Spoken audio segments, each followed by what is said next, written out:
Namaskar. My name is Sufal Vepari. Currently, I am pursuing my master's degree on political science from Rabindra Bharati University, Kolkata, West Bengal.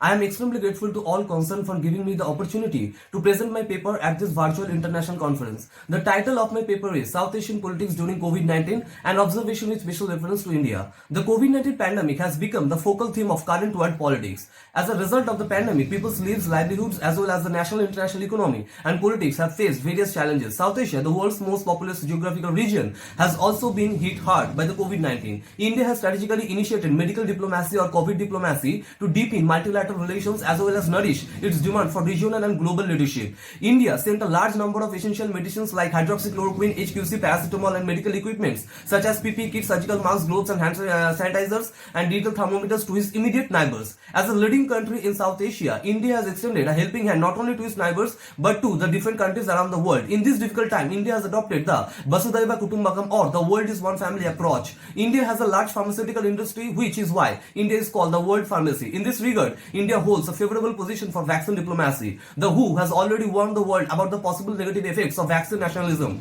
India has the potential to overtake vaccine nationalism because India is a major drug supplier in the global south. India has enhanced cooperation with its extended neighbors. Professor Hasbi Pant has rightly observed this extensive global outrage has been a departure from the past when India tended to look at itself as a nation with limited ability to shape global outcomes. The new outward orientation is in tune with New Delhi's larger foreign policy approach aimed at projecting India as a responsible and reliable global stakeholder. India has initiated new diplomacy in the SAARC through COVID-19. COVID-19 has also helped to revive the SAARC. On March 15, 2020, the SAARC countries held their first virtual meeting. In addition to taking various decisions, it was proposed to set up a SAARC emergency response fund for COVID-19. Unfortunately, in many instances, India has received unfavorable responses from its neighbors despite her continuous cooperative efforts. The current Prime Minister of Nepal, KP Oli, has indirectly blamed India for the spread of coronavirus in Nepal by saying that the Indian virus is more lethal than the Chinese or Italian virus. On the other hand, India's arch rival Pakistan has used the COVID-19 situation to promote cross-border terrorism against India. The position of South Asia in the US-China rivalry among COVID-19 also becomes significant. The anti-China sentiment in the global community has intensified for concealing the facts about the coronavirus outbreak by the Chinese government.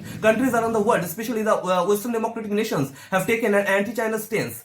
China has launched face mask diplomacy. Beijing has provided medical assistance to many countries throughout the world. The United States, on the other hand, has announced a financial package of $274 million for the 64 most coronavirus affected countries. Among the South Asian countries, India, Afghanistan, Pakistan, Bangladesh, Nepal and Sri Lanka are on this high priority list. Comparatively, China is far ahead of the US in terms of its role as a responder to the global pandemic. To bring the world's largest advanced economies under the one umbrella, Donald Trump has proposed that the G7 should be reformed to include India, Australia, South Korea and Russia to make it G10 or G11. On May 12, 2020, Narendra Modi, in his address to the nation, announced Atmanirbhar Bharat Abhiyan or Self-Reliant India Mission. India's self-reliant move could be effective in eliminating its over-dependency on China as well as emerging as a vital link in the post-COVID-19 global supply chain. According to Professor C. Raja Mohan, for India, threat today comes not from the US-dominated unipolar world, but the unfolding of a unipolar Asia. If India aligns with the US-led Western world, it will not only enrich India's economy but also underpin its position in world politics.